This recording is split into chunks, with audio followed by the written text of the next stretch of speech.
ಸೈ ಡಾಕ್ಟರ್ಗಳಲ್ಲ king makers. ಮೂಲೆ ಗುಂಪಾಗಿದ್ದ ಪ್ರಾದೇಶಿಕ ಪಕ್ಷಗಳಿಗೆ ಮರುಜೀವ ಬಂದಂತಾಗಿದೆ. ಜೆಡಿಯು ಮತ್ತು ಟಿಡಿಪಿ ಮೇಲೆ ಎಲ್ಲರ ಗಮನ ಇದೆ.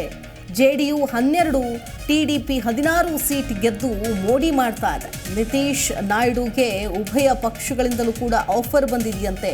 ತೆಲುಗು ದೇಶಂ ಪಾರ್ಟಿಗೆ ಮತ್ತೆ ಶುಕ್ರ ದೆಸೆ ಶುರುವಾಗಿದೆ. ಆಂಧ್ರ ಪ್ರದೇಶದಲ್ಲೂ ಬಹುಮತದ ಅಧಿಕಾರ ಹಿಡಿಯುವಂತಹ ಪಕ್ಷಕ್ಕೆ ದಿಲ್ಲಿಯಲ್ಲೂ ಈಗ ರೆಡ್ ಕಾರ್ಪೆಟ್ ಕಾದಿದೆ.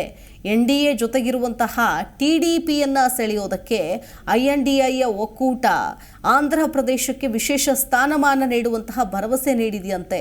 ಇತ್ತ ಬಿಜೆಪಿಯ ನರೇಂದ್ರ ಮೋದಿ ಕೂಡ ಹಳೇ ದೋಸ್ತ್ ಚಂದ್ರಬಾಬು ನಾಯ್ಡು ಜೊತೆ ದೂರವಾಣಿ ಸಂಪರ್ಕ ಸಾಧಿಸಿದ್ದು ತಮ್ಮ ಜೊತೆ ಇರುವಂತೆ ಕೇಳಿಕೊಂಡಿದ್ದಾರೆ. ಮಾತ್ರ ಅಲ್ಲದೆ ಎನ್ಡಿಎ ಸಂಚಾಲಕರನ್ನಾಗಿ ಮಾಡುವ ಭರವಸೆಯನ್ನು ಕೂಡ ಕೊಟ್ಟಿದ್ದಾರಂತೆ.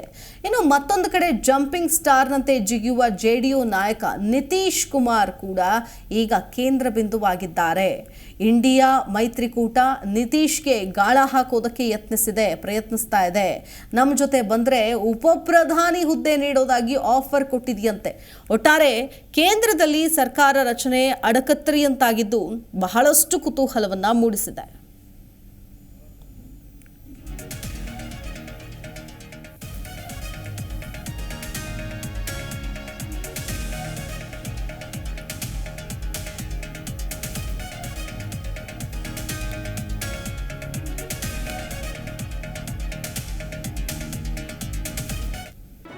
ಜಿ ಕನ್ನಡ ನ್ಯೂಸ್ ಈಗ ನಿಮ್ಮ ಮನೆಯಲ್ಲೇ ನೋಡಿ.